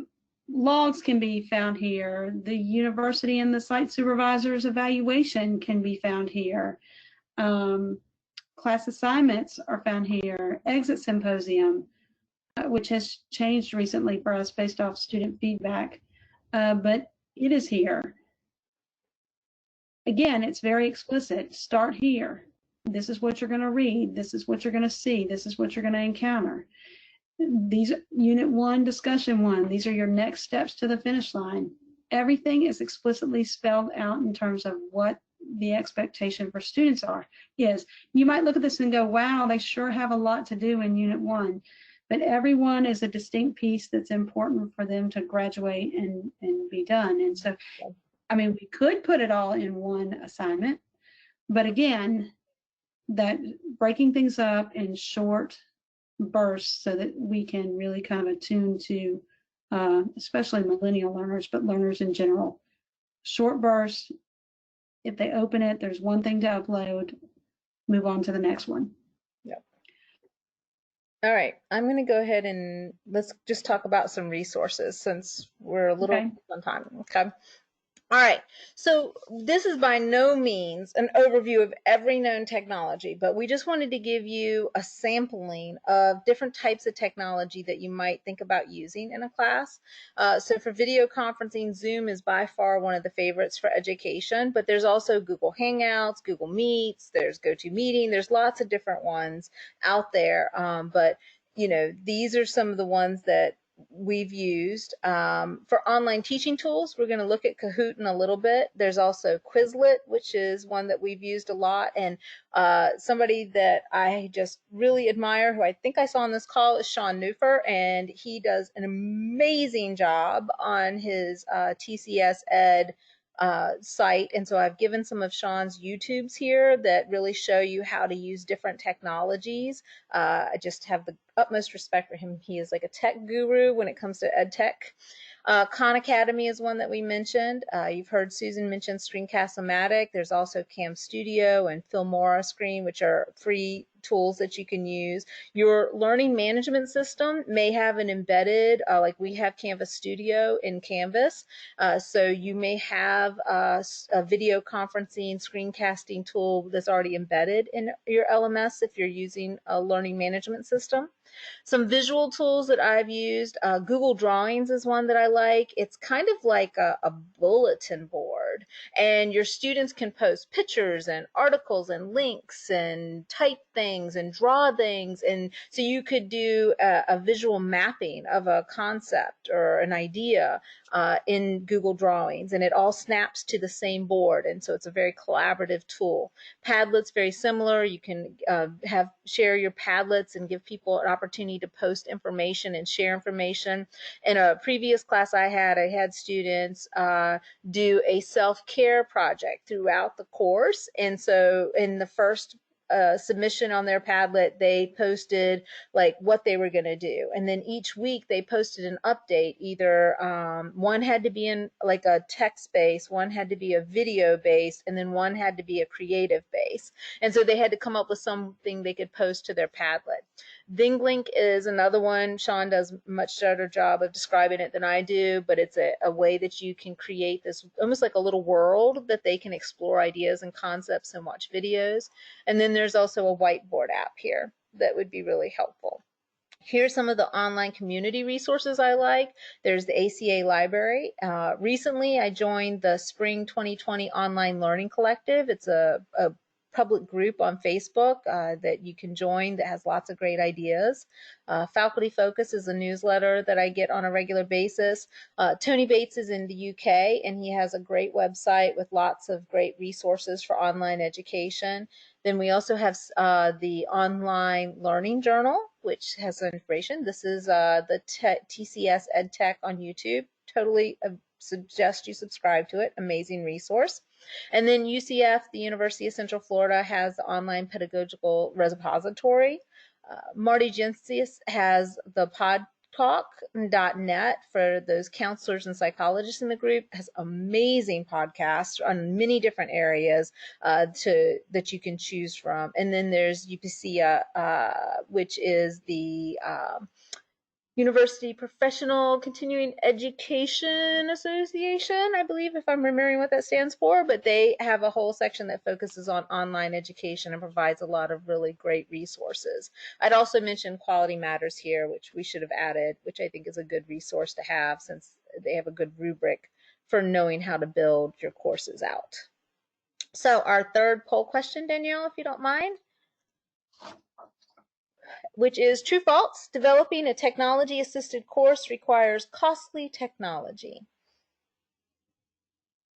All right, so that question should be up on everybody's screen. Just like before, you'll select the little bubble next to the option that you think is correct, and we'll give you maybe about 20 seconds this time because you all seem to be on top of it now.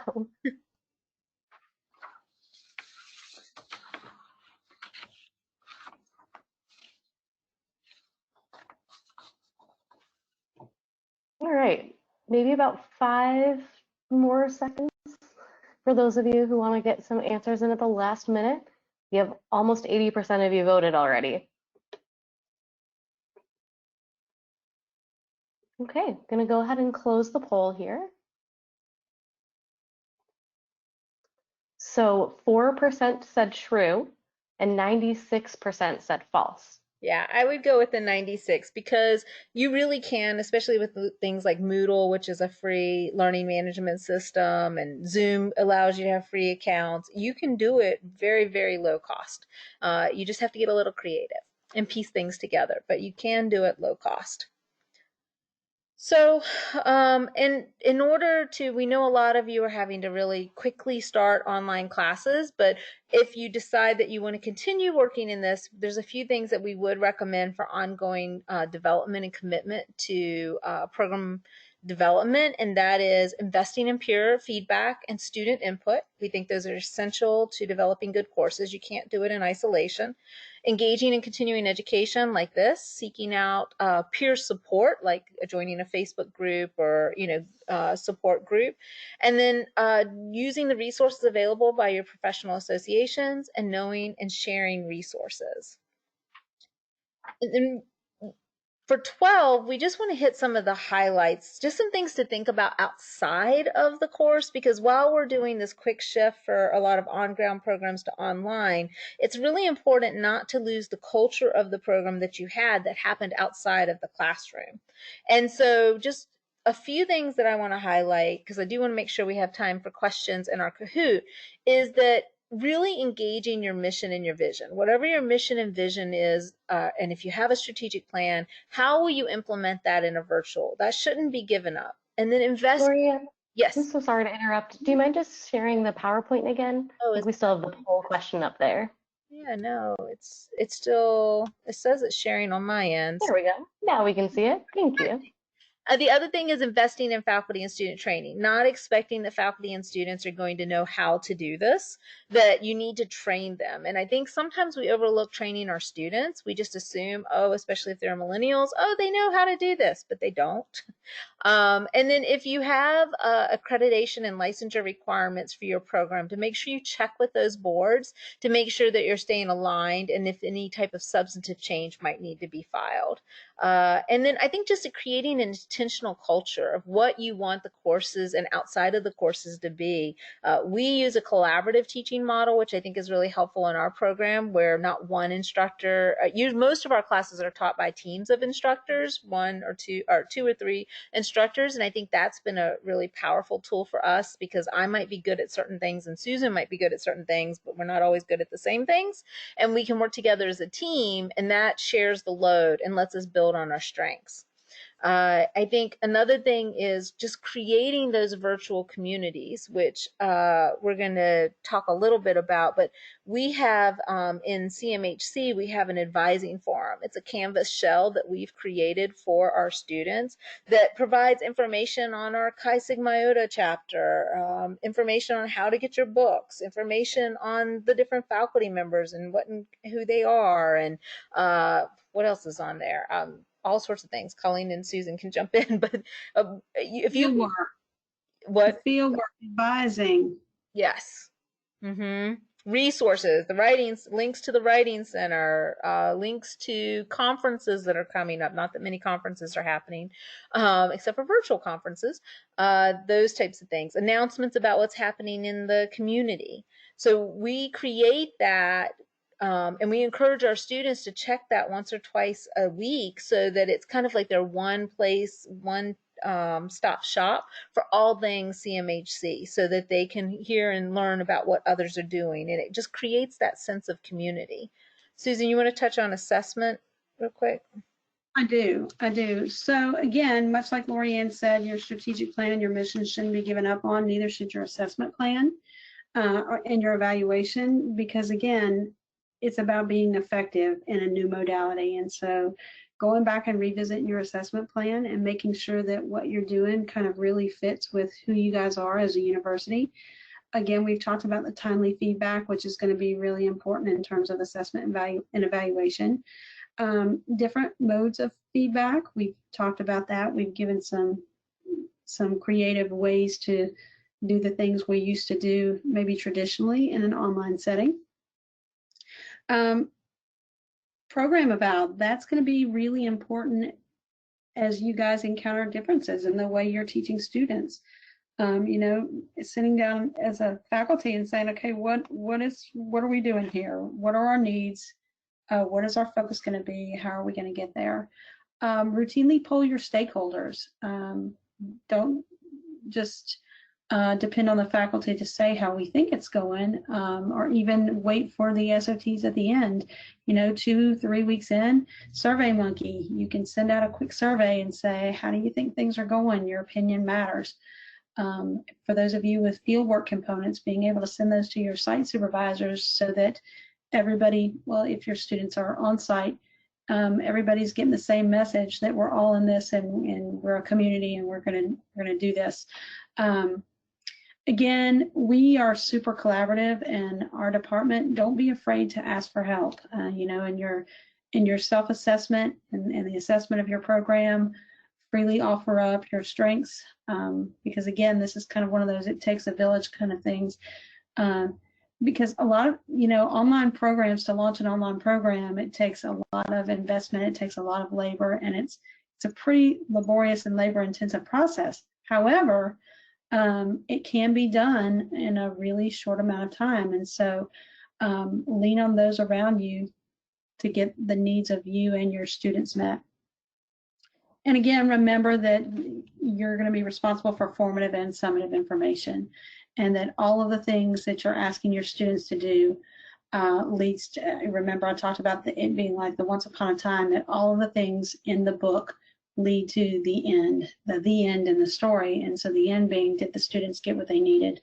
And so being able to make sure that you have covered all of those bases in terms of your assessment and evaluation, and that you're routinely asking for support, that you go to a peer and say, hey, take a look at this. Does this make sense to you? Even if they don't know your content area, they can look and say, well, yeah, I can see that you said that the summative is going to be devised of these 5 things, and I can see where you've provided students an opportunity to practice and rehearse this well before they ever got to the summative piece. So we're going to say a little more about creating a virtual community. I have to tell you, I work with the greatest people in the world, and we all work online, and we're as close as colleagues could be. And again, distance is just a thing for us. Mm-hmm. We welcome it, and we're intentional in our challenges to overcome distance. Right. And so we want to talk about what that looks like now. Yeah. So I'm thinking, just for time's sake, let's just think about some ways that you could create a virtual community in your program outside of class. So what are some things that you were either doing on ground that you could now move online, or what are some ways that you can envision creating community in a virtual setting? So if you want to throw some ideas in the chat, we can do that, and we'll have a brief talk instead of a larger talk for time's sake. And I'll tell you about a couple as we're doing. We have town halls every term, so every 7-8 week session we have town halls, and what we do is we invite our alumni about every other term to do a panel about what they're doing in the real world and talk about that and answer student questions as part of the panel. That's highly, highly successful. We've also brought in guest speakers from different parts of the community. Another way that we've created a virtual community is we have an annual virtual conference, which is actually coming up in April, and we invite our students and faculty to submit proposals, and others outside of our department to submit proposals, and we actually facilitate an online conference, which builds a lot of community for our department. Danielle, have we gotten any ideas yet? We have some coming in. So we have some simple chat group ideas. Mm-hmm. We have a suggestion for a non-drinking happy hour. Yes. We have a suggestion for therapy role plays. Yes. Blackboard Collaborate has a groups function, Mm-hmm. or there's peer-to-peer contacts. Right. As well, yeah. Yeah. We actually had a s'mores night where we asked students to bring their hot chocolate and s'mores. It was a couple of winters ago. That was just a really long winter, and that was really fun and successful. Along those lines, we had a suggestion of having a chat and asking students to share their favorite Netflix shows and connect it to counseling classes, such as using family theories and applying it to the Netflix show Schitt's Creek as an example. That's awesome. We and you can do this with your faculty as well. We have our annual holiday Christmas party, or holiday / Christmas / New Year's / end of term / yeah. Mm-hmm. Yeah, we have that every year with our faculty. Mm-hmm. We've had baby showers too, virtually, for the faculty, which has been fun.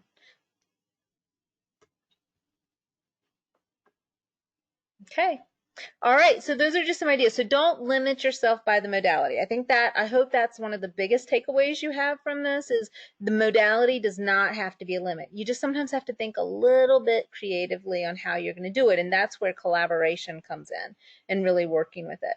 For the administrators on the call, if any of you are administrators, I did want to share the hallmarks of excellence for online leadership, because I think these are important things to think about as well, with internal advocacy, building those relationships, having an entrepreneurial spirit, providing faculty support, providing student support, investing and engaging in digital technology, making sure that it's quality, barrier-free, and compliant, and then also investing in external advocacy with your regulation boards, accreditation boards, your alumni, and your community. So I just wanted to highlight those hallmarks, finally ending with professionalism, that we always want to do everything that we do in an ethical decision-making model, using an ethical decision-making model, practicing cultural humility, and following our professional standards.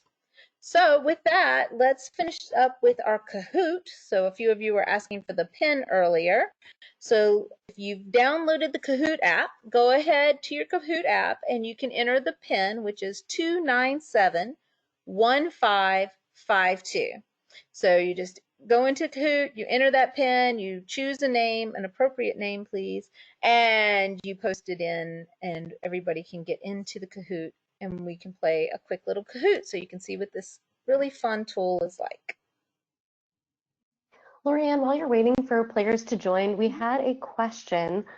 Someone was wondering if there's any good books to use as resources that you would recommend. Yes, actually, I will give you a list of those, Danielle, to send out to, because one of my friends, Angie Smith, has written one about online education for helping professionals, and then there's the online education handbook. I'll jot down those references and make sure that you guys get those as well.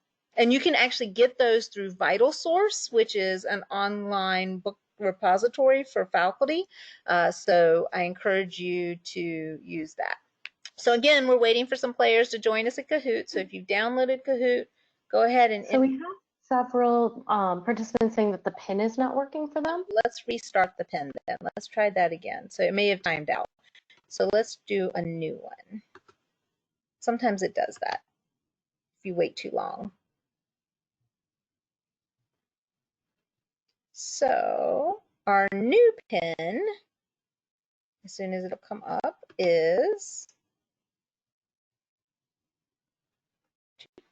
3395866. Let's try that one. I feel like we're playing bingo. Yeah, I know, right? 3395866. Yay, now we're in there. Yeah. All right, there we go. Now we're in. Yeah, sometimes it will time out if I leave it up too long.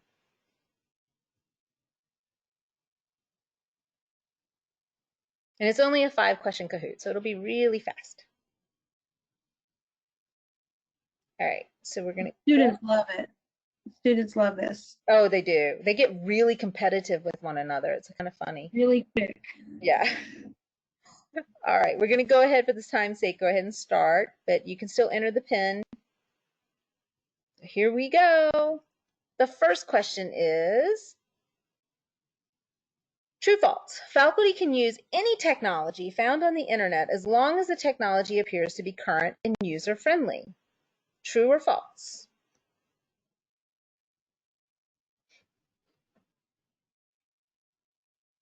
You guys have about 10 seconds.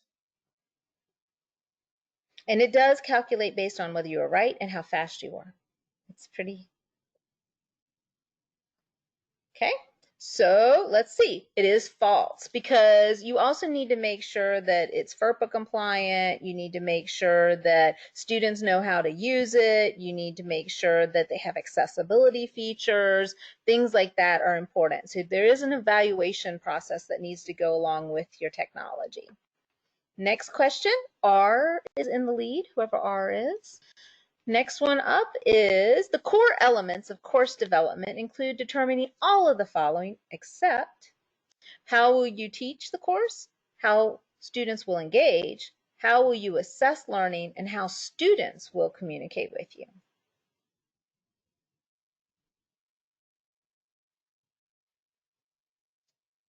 This one's kind of a little tricky, I think, but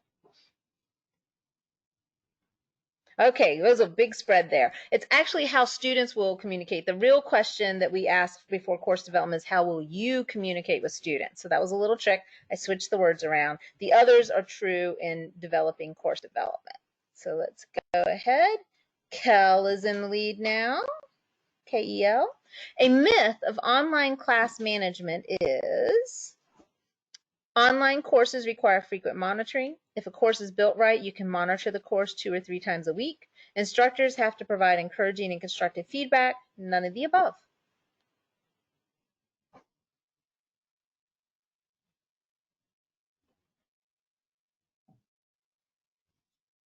Good job. So if the course is built right, you can monitor. Nope, you need to be in there way more than 2 or 3 times a week. Recommend at least 5 times a week. At least. KL still in the lead. Which of the following are effective ways to create a virtual community? Virtual town halls with guest speakers, live discussions, advising forum, all the above.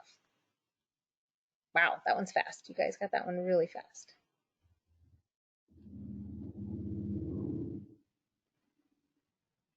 Counting down. So the answer is all the above. Yay, everybody got that one. Awesome. Oh, RK has moved into the lead. Faculty who teach online will want to invest in ongoing quality improvement through peer and student feedback, continuing education, professional resources, all the above.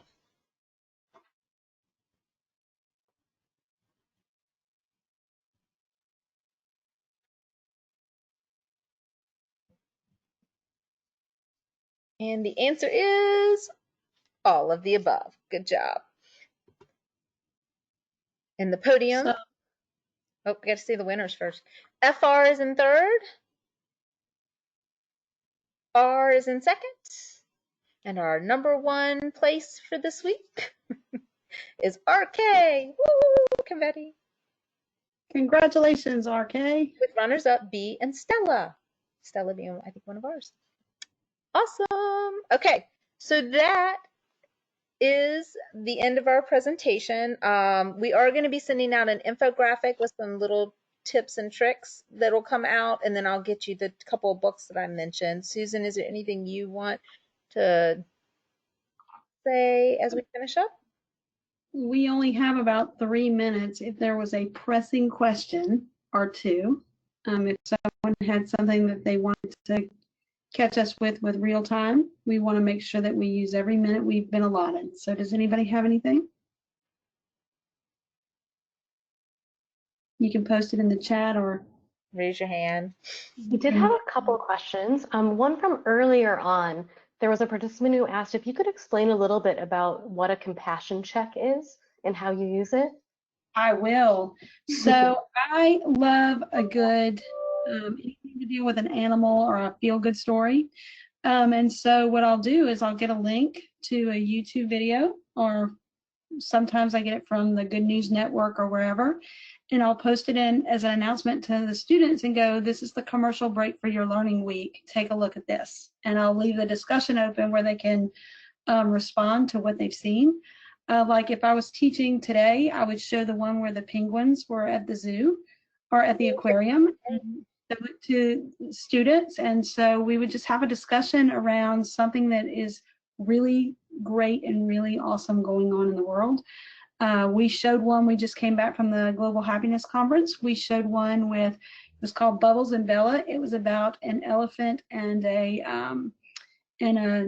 Labrador that are best friends, and it really is just to like re-engage people in the community of the classroom. I call them compassion checks. I don't know another name for it. It's just something I do, but students love it. Sometimes I'll just send them to my advisees at random if I find a really good one.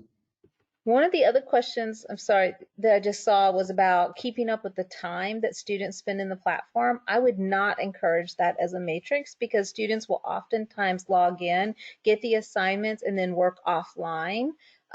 So I don't think that's an accurate assessment of and how engaged a student is in the material and the content. We do, however, monitor students and we do measure students being present at least X amount of time each week, whether it be in a discussion and submitting their assignments on time, but not the actual time in course. That's just not an accurate measure I've found.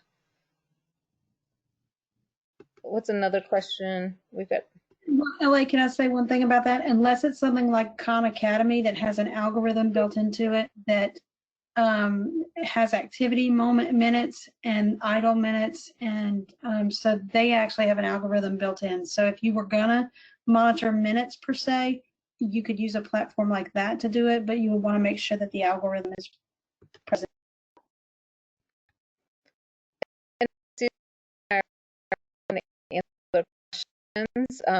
If you want to send them to us, we'll try to filter through them. We are getting a lot of requests regarding this and telehealth, so just be patient with us. We may filter them out to other faculty and delegate and share the wealth. So it may not be us responding. It might be some others as we share that. But it's part of our community, and that's something that we would routinely do, is to lean on each other. That's another technique there, LA. So I appreciate you bringing that up. Yep, we do work as a team. Well, thank you both so much. I really appreciate your sharing your knowledge with everyone, and thank you to all the participants for joining us today. For those of you that do have questions, when you get that link to the evaluation, there's a section that lets you leave comments. So if you don't mind putting your questions in there, then we can get them to Susan and Lorianne, and then they can either answer them or get them to someone else who can help you there. So don't forget to check your email for those links to the quiz and the evaluation. We'll also be sending out in a separate email the PowerPoint and some handouts as well. So thank you all for joining us today. Thank you.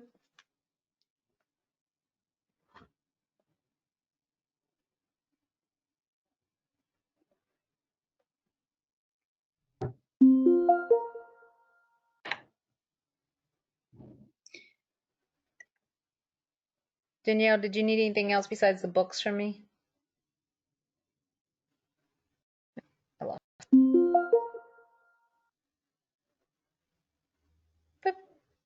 Audio's down, audio's up.